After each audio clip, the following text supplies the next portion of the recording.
ગુજરાત હોય કે ગાંધીજીના દેશમાં જ્યાં સત્ય અને અહિંસાનો માર્ગ એ સમગ્ર વિશ્વને આપ્યો હોય, ત્યાં હિંસાની વાતો થતી હોય, ત્યારે કોંગ્રેસ પાર્ટી એ હર હંમેશા ન્યાય માટે, સત્ય માટે કોઈના પણ પડખે રહીને લડવા માટેનું કામ કર્યું છે। ત્યારે રાહુલજી એ દેશના ગરીબ લોકો, વિકાસથી વંચિત હોય, યુવાનો હોય, દેશની સમસ્યાઓ હોય, એના માટેનો અવાજ જ્યારે લોકસભામાં એક વિરોધ પક્ષના નેતા તરીકે ઉપાડતા હોય ત્યારે ભારતીય જનતા પાર્ટી એમના વડાપ્રધાન હોય કે બધાને બોખલાટ થયો છે।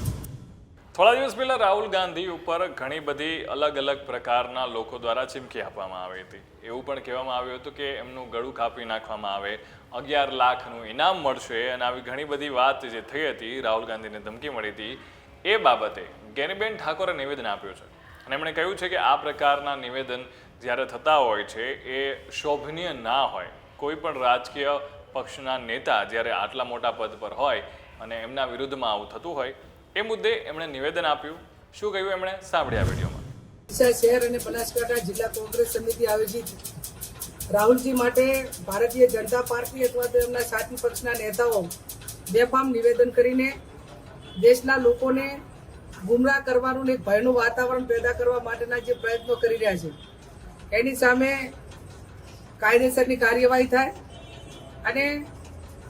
ગાંધીજીના ગુજરાત હોય કે ગાંધીજીના દેશમાં જ્યાં સત્ય અને અહિંસાનો માર્ગ એ સમગ્ર વિશ્વને આપ્યો હોય, ત્યાં હિંસાની વાતો થતી હોય, ત્યારે કોંગ્રેસ પાર્ટી એ હર હંમેશા ન્યાય માટે, સત્ય માટે કોઈના પણ પડખે રહીને લડવા માટેનું કામ કર્યું છે। ત્યારે રાહુલજી એ દેશના ગરીબ લોકો, વિકાસથી વંચિત હોય, યુવાનો હોય, દેશની સમસ્યાઓ હોય, એના માટેનો અવાજ જ્યારે લોકસભામાં એક વિરોધ પક્ષના નેતા તરીકે ઉપાડતા હોય ત્યારે ભારતીય જનતા પાર્ટી એમના વડાપ્રધાન હોય કે બધાને બોખલાટ થયો છે અને એવા નિવેદનો આપે છે કે ઇન્દિરાજીની હત્યા થઈ, એવી હત્યા અમે તમારી કરશું। તો ઇન્દિરાજી પણ દેશ માટે એમને બલિદાન આપ્યું હતું। કોંગ્રેસ પાર્ટી બલિદાનની પાર્ટી છે, એના અનેક નેતાઓ આ દેશની અખંડિતતા માટે બલિદાન આપ્યા છે। ત્યારે એક એવું નિવેદન આપે હત્યા કરશું, બીજું એવું નિવેદન આપે અમે એની જીભ કાપીશું, ત્યારે એની સામે ડરવાવાળા લોકો, કોંગ્રેસ પાર્ટી કા દેશના લોકો ડરવાવાળા નથી અને એ જ લોકો એવા છે કે જે રાહુલ ગાંધી કોઈ પણ પ્રકારનું એવું નિવેદન હતું કે કોઈ સમાજને કે કોઈ વ્યક્તિઓને ચોટફોડ, છતાં પણ એ જ લોકોને આજ જે નિવેદનો આપવાના છે, આપે છે એમના નેતાઓ અને દેશના વડાપ્રધાન 24 કલાકની અંદર રાહુલજીનું સભ્યપદ દૂર કર્યું હતું, એમના ઉપર આખા દેશની અંદર કેસો કર્યા હતા,